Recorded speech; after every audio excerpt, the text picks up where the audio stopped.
What meal traumatized you as a kid? My grandma's asparagus. It traumatized my dad more as it was the only way he had had asparagus until he met my mom. We would go out and harvest fresh asparagus when I was a kid, and my mom would grill it, saute it, or make a salad. My grandma only made it for me once.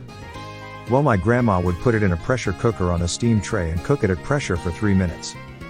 It would come out just holding itself together. She would slide it onto the plate, put slices of hard-boiled egg on top, salt, and pepper.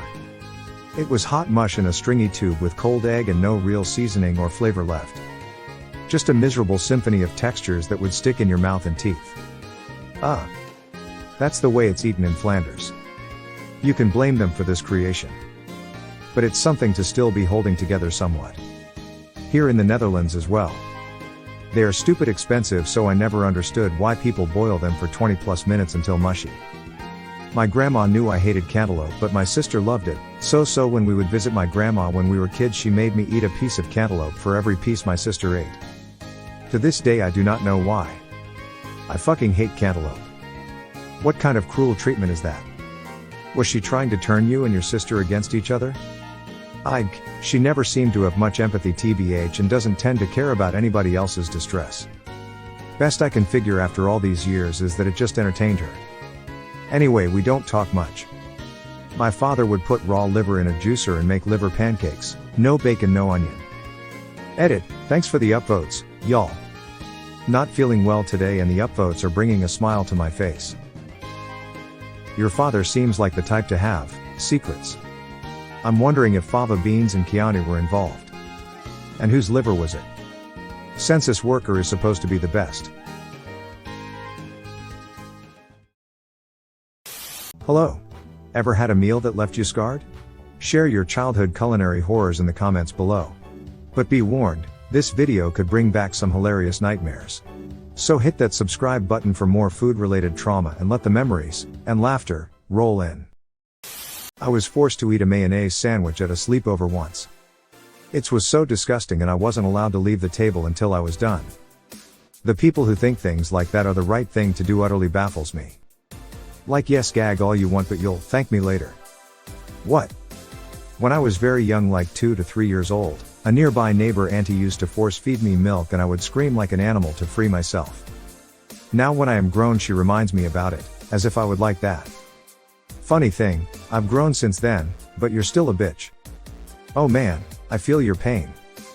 I once had a ketchup sandwich at a picnic, and let's just say condiments should stick to their day jobs. Boiled fish heads. Hugo? How did you get out of the attic? We chained Hugo up in the attic like an animal. And fed him a bucket of fish heads once a week. It saved our marriage. James, is that you? James and the Giant Peach movie. My name is James Lowell. I can totally relate. I once had a staring contest with a plate of overcooked Brussels sprouts, and let's just say, the sprouts won. Hands down. Mom had a habit of clearing the fridge of leftovers by tossing everything in a pot and serving it for dinner.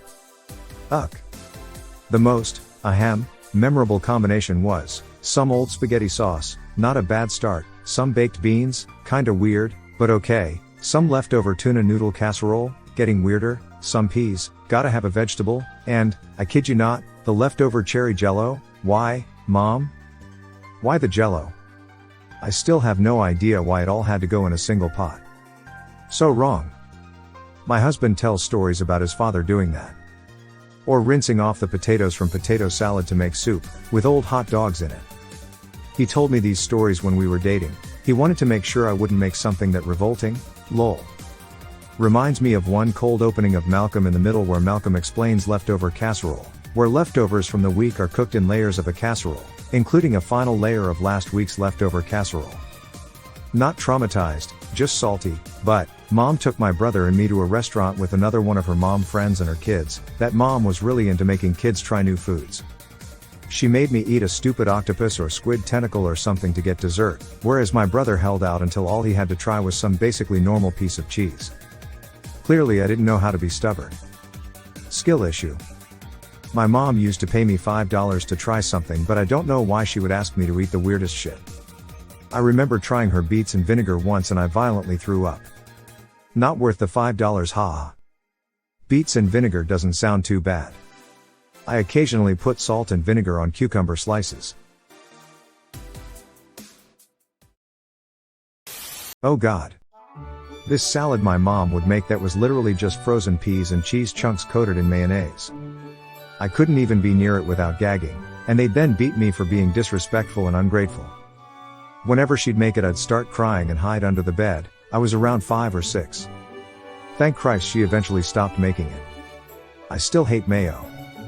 To this day even the smell of it makes me physically sick. Did you grow up in Minnesota? I follow someone on Instagram who's Minnesotan and she would make this under the category Minnesota salads that aren't really salads. In the Midwest, we have 700 different salads, but none of them contain lettuce. And all of the dressings are mayonnaise lol. I grew up in a poor neighborhood. We lived next to several rental houses, so my childhood friends would move in, become friends, and move away a few years later. Rinse. Repeat. One family was Puerto Rican. The mother had 3 sons and a daughter. I made friends with the middle son as he was about my age.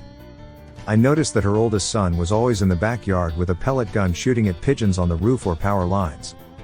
I'd leave when he started, as I thought it cruel.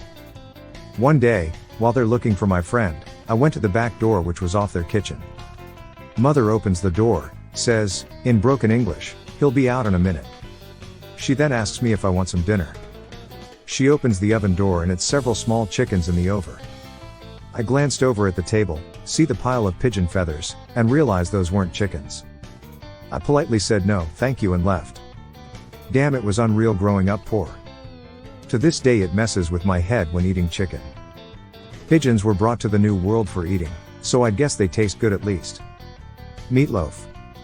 My mom would force me to sit at the table and eat a bland-ass meatloaf with no seasoning whatsoever. My grandmother's cooking in general is always bland. Salt and pepper. That's it. So when I moved out with my boyfriend, it was a kick to the face cause he actually uses spices and seasoning. Love the woman, but damn. And I get it. She lived on a farm with 11 brothers and sisters. So taste wasn't really the point of eating. At least she uses salt. My mill doesn't even use that. Meatloaf trauma? I feel you. I once had a staring contest with a bowl of plain oatmeal, and trust me, it blinked first. I went to a wedding where they served oysters but not fresh ones, they were from a jar and then put back into shells anyway. I put it in my mouth, I wanted to spit/vomit it out. My dad gave me one of those looks, death stares, so I had to swallow the snot-like thing. I love seafood but have never been able to eat a fresh oyster since. How dare they? I have never been able to bring myself to eat one. The only shellfish I can bring myself to eat are fried clams. My mom was into liver. Hated it. Really gross. My parents made me eat liver once. Sit at the table until you eat 2 more bites. Finally I choked it down and they took my dishes to the kitchen and I blew nasty liver chunks. I was never made to eat anything again. I was 8 or 9. I sat at the table until 9 p.m., refused to eat it, just sitting there crying as quiet as I could. I didn't want to get in more trouble. Finally she gave up and I got a cheese sandwich and sent to bed. I will never eat another mammal's tongue. Just typing that out made me gag. I was tricked into eating cow tongue as a kid. Turns out it's incredibly good and I still like it to this today, ha ha ha ha. They tried the same thing on me with cow brain, but that one just looked too funny for me to even try lol. Liver? I hear you, buddy. I once had a thumb wrestling match with a bowl of canned peas, and let's just say those little green warriors have a mean grip. It's not at all fun to name and raise a chicken only for it to be served for lunch. When I was married, we raised a few show cattle. Our neighbor girl came over daily to care for her steer and walk and feed him. He won grand champion in all of her other categories. A month or so after the fair, her parents threw a celebration party where the steer was the main dish. Steaks, burgers, etc. I had gotten to know the steer, also, and just couldn't believe everyone was so cool with eating him. I am not saying we shouldn't eat meat. But to have your child bond with and practically befriend an animal and make them send it to the butcher and eat it is cruel. That's the plot of a Little House on the Prairie episode. Laura raises a prize steer and loves him and is then devastated when they have to sell it to market.